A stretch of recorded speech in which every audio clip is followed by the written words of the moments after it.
and callers. They do not necessarily represent the views of the advertisers, management, staff, or ownership of WCTC. Speak up and be heard on Jersey issues that matter most to you.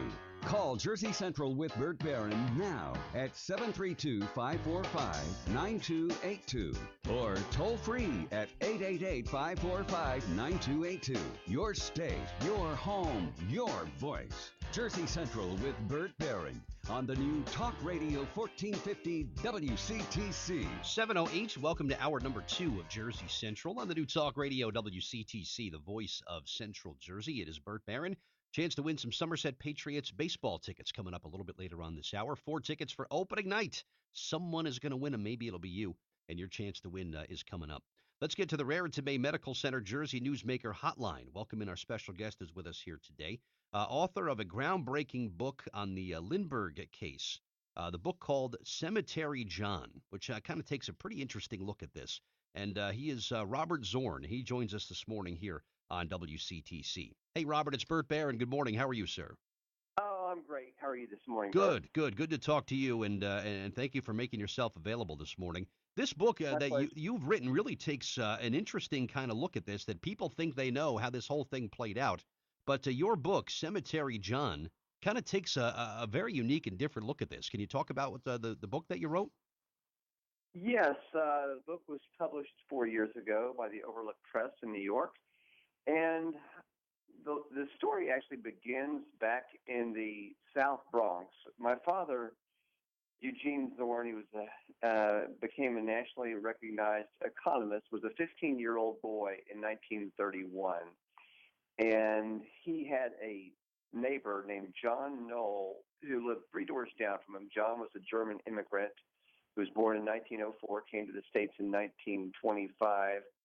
And he kind of took my dad under his wing. My dad was a boy who was blind in one eye, and he couldn't play stickball with the kids on the street. And he had 5 sisters and a father that wasn't available a lot because he was working 6 days a week during the Depression. This guy, John Knoll, kind of took him under his wing and taught him about stamp collecting. And one day took him to this amusement park, Palisades Amusement Park, across the Hudson, and in New Jersey. And as they were leaving the park, there was another man that was waiting for him, and a third man. One of the men was John's younger brother, Walter, whom my father knew. John and Walter both lived together in this little in these $10 a month rented rooms, and they were both deli clerks in a little deli around the corner. And then there was this third man that my dad did not recognize, and the 3 men began speaking in front of my dad in German, and my dad did not know how to speak German. German wasn't spoken in the Zorn home. My grandparents were both born in the States. So anyway, but my dad's picking up that they're calling this, John and Walter are calling this third guy Bruno, and that they're talking about a place called Englewood. Then John does something very strange. Again, my dad's only 15 years old, about 5 feet tall, never been out of the state of New York in his life. Of course, there's depression, and no one could spend had any money for vacations or anything like that. And he tells my dad to go home alone. He had my dad under his wing, and he tells my dad to go home alone. So I would say it was kind of a minor childhood trauma. My dad watched the 3 guys go off together, and he ferried back across the Hudson, made his way back to the Bronx. Well, you fast forward to December of 1963. At this point, my dad is an economist with the biggest bank in the Southwest, Republic National. And, of course, this is the month right after JFK was shot. And my dad walks into his barber shop and happens across an article about the Lindbergh case. And the crime took place, or it was the kidnapping of Charles and Anne Morrow Lindbergh's 20-month-old son, Charlie. That took place in the Sourloon Mountains near Hopewell in East Amwell, New Jersey. The Lindberghs had a brand new 392-acre estate there. And anyway, my dad's reading about this, and for the first time, he learns that there was a mysterious figure calling himself John who had collected the ransom at a Bronx cemetery, and also that he learns that the Lindberghs, while their home was being built in the Sauerlands, were living in Englewood with Anne Morrow Lindbergh's parents. And so my dad thinks back to that day in 1931 when he had seen a guy named John talking to a guy named Bruno about a place called Englewood.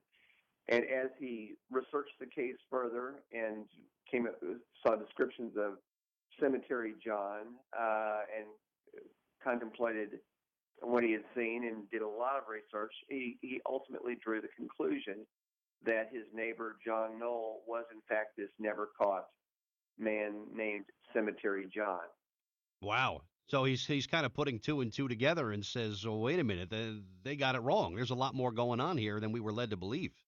Yes, well, of course, Bruno Hauptmann was caught after 2.5 years, made a kind of a mistake and got caught, and never ratted out his accomplices. It was pretty clear to the investigators that there were multiple people involved, but it was a tremendous time and expense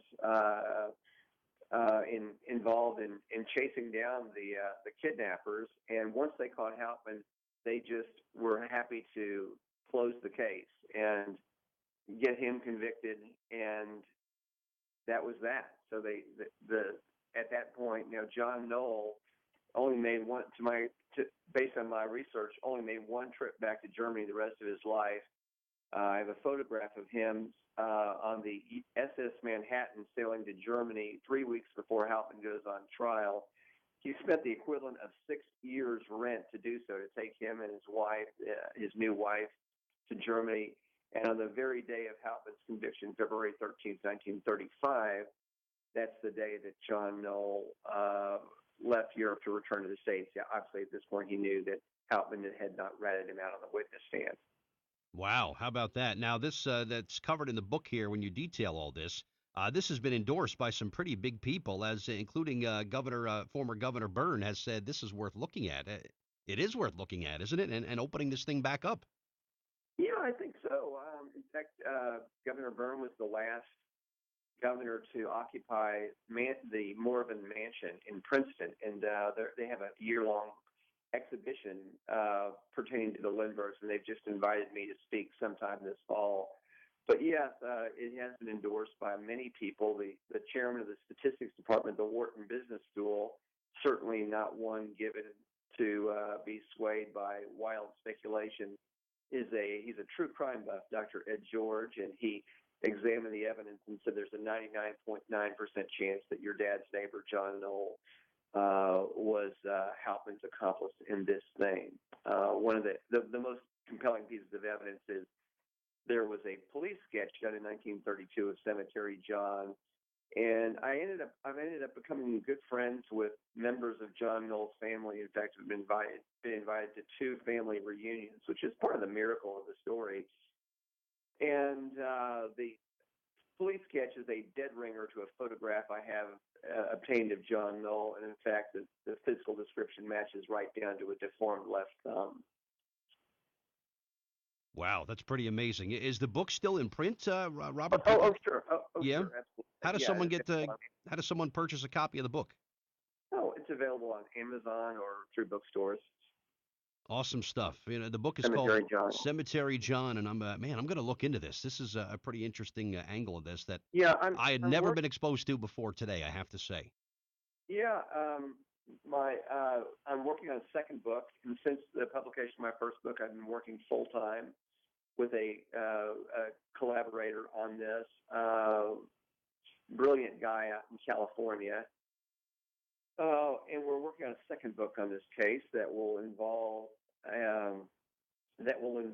getting into more of the how this thing was done, a deconstruction of the crime, if you will. That there has been really more nonsense written about this crime more than almost any other, and we're going to try to clear all this up and really examine the evidence in the right light and under the right lens, and bring some pretty remarkable new insights into this case. Real good. It's a fascinating process. Yeah, that was the word I was going to use. Continues to fascinate after all these years. Robert Zorn, thanks for your time this morning, and this was a great story that you told.